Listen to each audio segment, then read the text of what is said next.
the only social media platform in the entire world that actually crosses boundaries. There's only 2 countries in the world it's not applicable to, which is Russia and North Korea.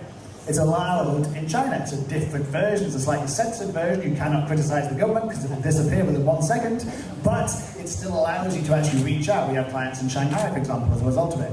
So it's all about white collar, professional, personal branding. As you said, it's not about recruitment anymore. It's about social selling. It's about employer branding. It's about presenting leaders. It's about leadership and content marketing. More and more, it's about video. You know, we're videoing this. We're going to put this on LinkedIn. I did a video this morning with Carrie Lam, for example, talking to an AI, the American Chamber, and I put that on as a video up because it's absolutely fantastic. It's unique and compelling content, and LinkedIn's more about content, unique and authentic content. So anyone who's a white-collar professional anywhere in the world who wants to talk to other professionals in the world, anywhere apart from North Korea and Russia, should be on LinkedIn. What can we learn from them?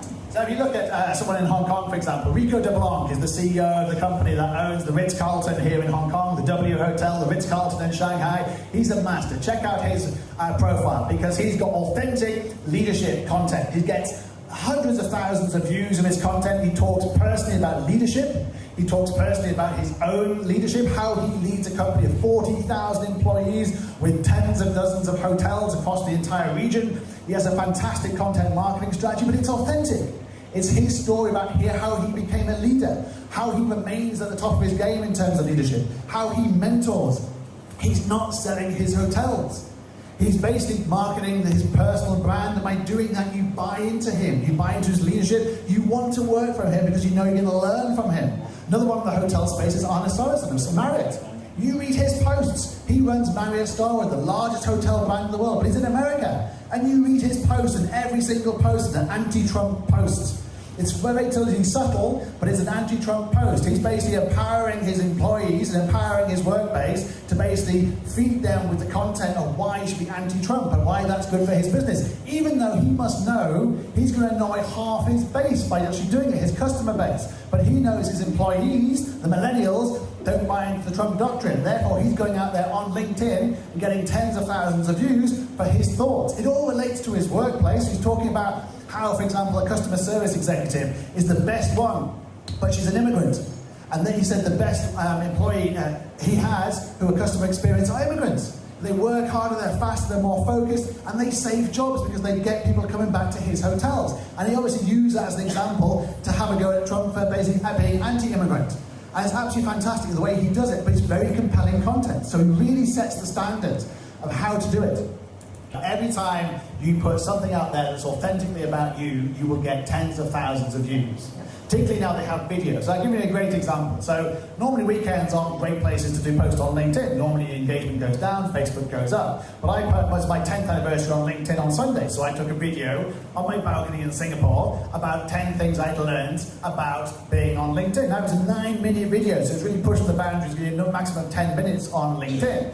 But even on a Sunday morning, I got like dozens and dozens of comments and likes and thousands of views of people engaging because I was sharing genuine content of things I genuinely learned that people could genuinely put into their marketing strategy, their LinkedIn strategy, and people thought it was fantastic. So it has to be authentic. I can share a similar post that says 10 tips from the FT and I'll get 100 times less. People want to believe in people. People like what you say. People are buying into you. They're following you for the reason. So don't be afraid to be authentic and put yourself out there authentically. Take a picture of yourself here today with Ashley, for example, and share that on LinkedIn. That's genuine content. Talk about what Ashley's been talking about in terms of WeChat. Share it on LinkedIn. People will thank you. People will engage with you. People will actually, you will enhance your personal brand as a result of it. So yes, you're totally right. Be authentic. Yeah, and be human. How shall compares into B2B space utilize the platform in the sense of corporate pages?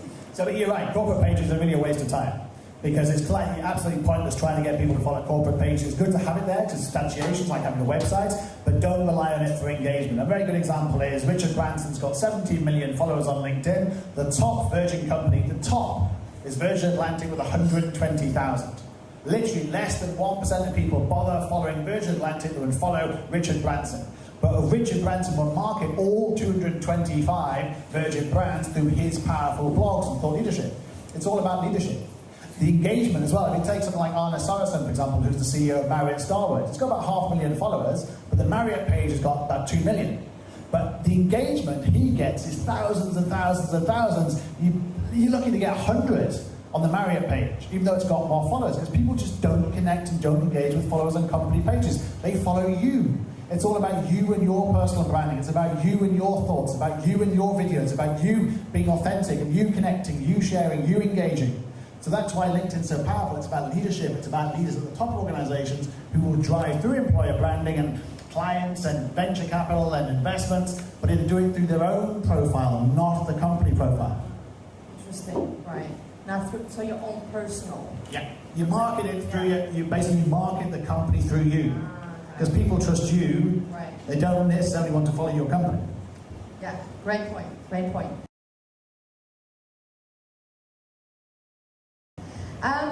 So, like you said, you can build this community around it that will follow you, right? You build followers, let's say.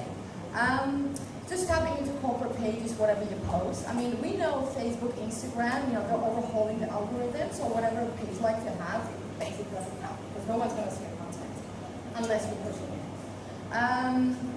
LinkedIn has, I guess, also the same, is it? Well, it has it, but it doesn't work. So if LinkedIn try and basically sell you things like sponsored posts and sponsored updates, basically don't buy it. Because it's 10 times more expensive than Facebook, and it's 100 times less effective. It basically just does not work. People on LinkedIn are more sophisticated than users on Facebook. They don't take everything for genuine. They basically test things and make sure that actually things are substantial. And they do not believe sponsored posts. So as soon as you see sponsored content on LinkedIn, you basically disregard it. You look at the sponsored content engagement, it's very, very poor. It has no comments, it tends to have no shares, whereas legitimate, authentic content has genuine comments and shares because people are genuinely engaging with that particular content. So it's better to be authentic with the quality of your content rather than pushing out some crap, basically, with lots of money, because it does not work. It's like trying to get people to follow a company page. People like Hewlett Packard, for example, spend millions of dollars trying to get people to follow their company page. They still only have 3 million followers. Even LinkedIn only have 5 million followers on their own company page out of 600 million people on LinkedIn. So you have to ask yourself, if 600 million people who signed up to your platform do not want to follow your company page, then don't invest in your company pages. Invest in yourself and your own content. It's much more authentic and much more compelling. Right, and so you'll recommend posting your own thought leadership, in a sense, in your own industry where you are? Because some of us are not really good at it, like, for example, in writing, whatever. So what I tend to also do is kind of look at the industry highlights, and I might kind of put that in and put that in. Is that also okay? Or would you really recommend? Without a shadow of a doubt. So we follow a rule for content marketing which is called 411.